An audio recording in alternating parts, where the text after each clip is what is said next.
Today I want to share some quick tips on how to get the best results when using the ErgoFlex Adaptive and Classic Mini Gracie curettes.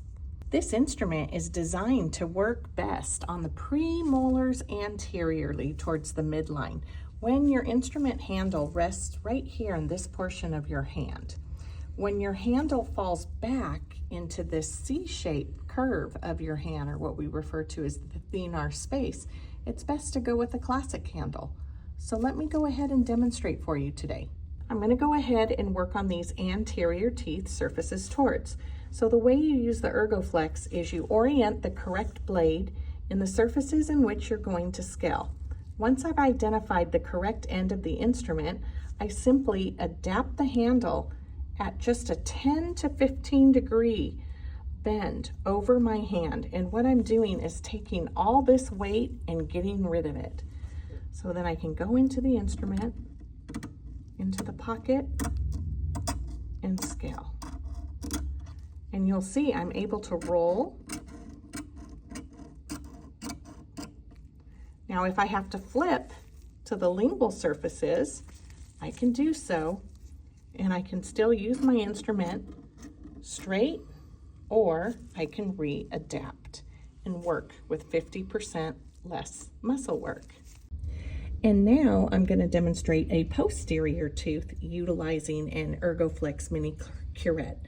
This is the 1112, and I'm going to select a classic handle because when I extend to the back most posterior molar, you can see how the handle is falling right here on my hand. So I'm not able to adapt it, and it wouldn't work there.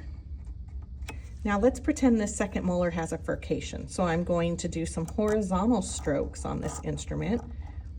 Distal root, just short 1 to 2 millimeter strokes all the way down, treating each root as if it were a separate tooth,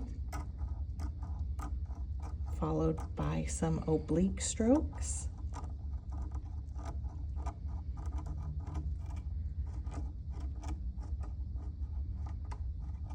And even some vertical strokes.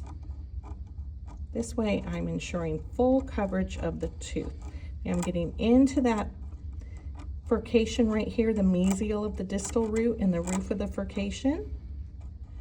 Really getting into the mesial surface of the tooth. Now I'm going to grab my 1314 instrument, and I'm going to get the distal, but now I'm able to adapt and work with 50% less muscle strain. I get the distal of the mesial root and the roof of the furcation, as well as the distal of the tooth. And so you can see that the key is small movements, proper handle position, and letting the instrument do the work for you.